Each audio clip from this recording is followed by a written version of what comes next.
एक दिन जोगराम और उसका बेटा मछली पकड़ने नदी किनारे गए।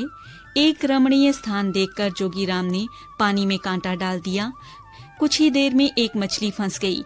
जोगराम ने कांटा खींचना शुरू किया किंतु नाकामयाब रहा। उसने सोचा शायद आज कोई बड़ी मछली फंस गई है। उसने अपने लड़के से कहा, जाकर अपनी माँ से कह दे कि वह पड़ोसियों को झगड़ा करना शुरू कर दे। लेकिन क्यों पिताजी? लड़के ने पूछा। सवाल मत कर, जो कह रहा है वह कर, जोगराम बोला। लड़का वहाँ से चला गया। घर आकर उसने अपनी माँ से कहा, पिताजी ने कहा है कि तुम पड़ोसियों से झगड़ा करो। तेरा बाप क्या समझता है, इतने अच्छे पड़ोसियों से कोई झगड़ा करता है? अरे अच्छे पड़ोसी तो हीरे जवाहरात से भी ज्यादा कीमती होते हैं। बापू ने बहुत बड़ी मछली पकड़ी है। हैं? क्या कहा तूने? बहुत बड़ी मछली? हाँ माँ, तब तो मैं अभी झगड़ा करके आती हूँ। पर क्यों माँ? जब तेरे बापू मछली लेकर आएंगे तो पड़ोसियों को भी हिस्सा देना पड़ेगा। जब पड़ोसियों से बोलचाल बंद हो जाएगी तो किसी को कुछ भी नहीं देना पड़ेगा। इतना कहकर उसने अपने चेहरे पर कालिक पोती और कान के पीछे कुछ पत्तियां खोसी और घर से बाहर निकल गई। हे ईश्वर, यह तुमने अपनी क्या हालत बना रखी है? एक पड़ोसन ने कहा। कहीं तुम्हारा दिमाग तो नहीं घूम गया? दूसरी पड़ोसन बोली, तू मुझे पागल कह रही है? तेरी इतनी हिम्मत?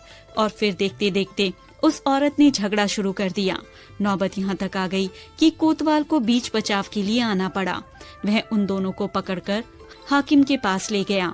हाकिम ने ध्यान से दोनों के बयान सुने और फैसला दिया। सारे फसाद की जड़ जोगराम की पत्नी है। इस पर 8 सिक्कों का जुर्माना किया जाता है। 8 सिक्के? 8 सिक्कों का जुर्माना अदा करके वह रुआंसी सूरत लेकर घर की ओर चलती। इन 8 सिक्कों से मैं बड़ी बड़ी 4 मछलियाँ खरीद सकती थी। अब मेरा पति जो बड़ी मछली लाने वाला है वह इस खर्च और झगड़े के काबिल हो तो बात बन सकती है।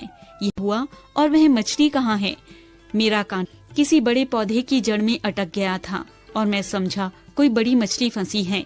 जब मैंने कांटा निकालने की कोशिश की तो जड़ उखड़कर मेरी आंख में आ लगी और जब मैं किनारे पर आया तो देखा कोई मेरे कपड़े उठाकर भाग रहा है। दर्द से कराहता हुआ जोगराम बोला। फिर वह दोनों पागलों जैसी हालत में अपने घर की ओर चल दिए। शिक्षा, सुख दुख को आपस में बांटने से प्रेम बढ़ता है। अपने हिस्से में से थोड़ा सा किसी और को देने से पहाड़ नहीं टूट जाता। लेकिन जोगराम और उसकी पत्नी तो आकंठ लोभ में डूबे थे और लालची व्यक्ति कभी सुखी नहीं हो सकता।